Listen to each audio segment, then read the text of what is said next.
In part 1 of this lesson, we looked at equivalent fractions.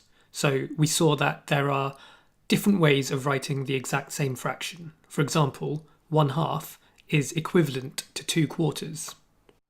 In this video, which is for part 2 of the lesson, we're going to look at simplifying fractions, or writing fractions in their lowest terms.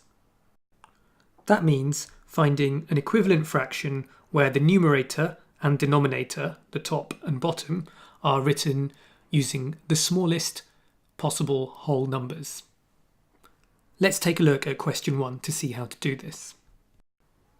The fraction is 10 over 12, or 10/12.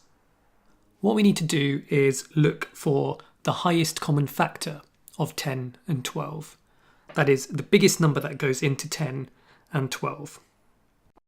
Lesson N4a shows you how to find the highest common factor of two numbers.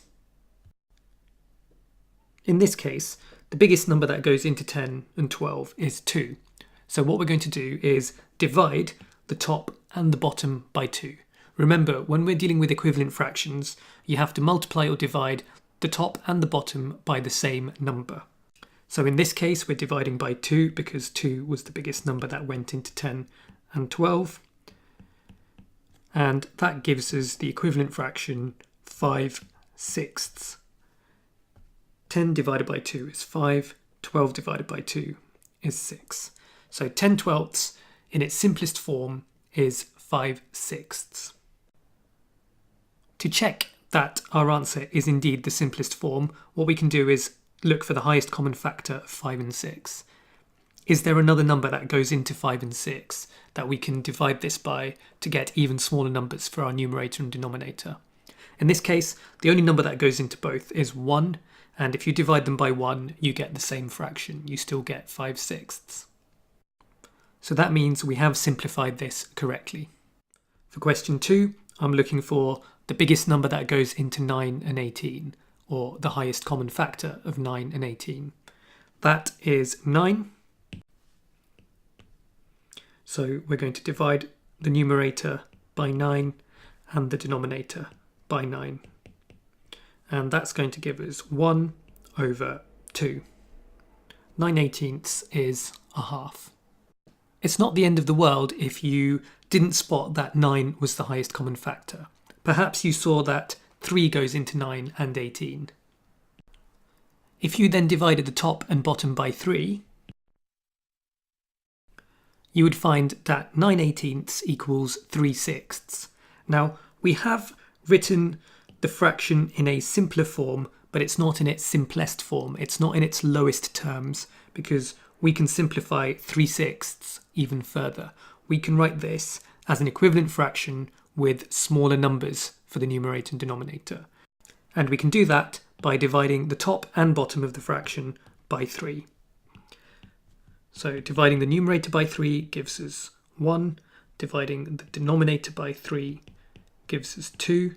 So 3/6 equals 1/2, which is what we found when we did this the first way. So you could do these questions in 2 or more steps if you can't find the highest common factor straight away.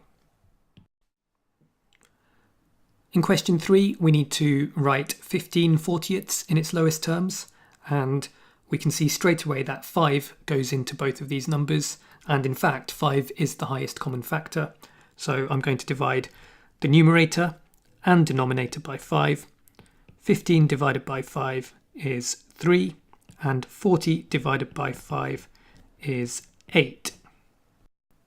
So that fraction is 3/8 in its simplest form. And remember, we can check that we've got this right by looking for the highest common factor of 3 and 8. Is there another number that we can divide both of these by? And in this case, we can't. 1 is the only common factor, and if you divide the top and the bottom by 1, you just get 3/8 again.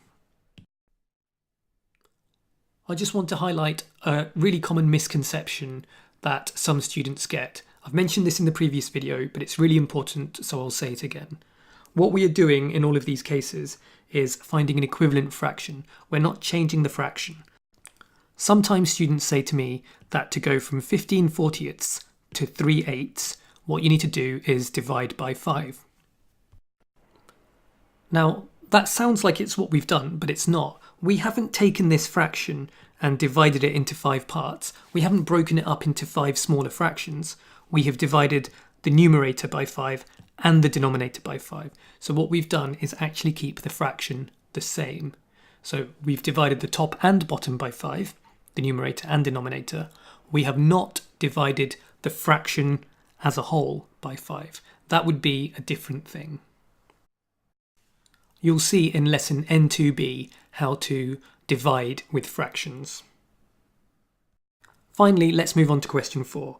We've got 24/36 here. These two numbers have a lot of common factors, but the highest common factor is 12. 2 12s are 24 and 3 12s are 36. So we're going to divide the top and the bottom by 12. 24 divided by 12 is 2, 36 divided by 12 is 3. So 24 over 36 in its simplest form is 2/3.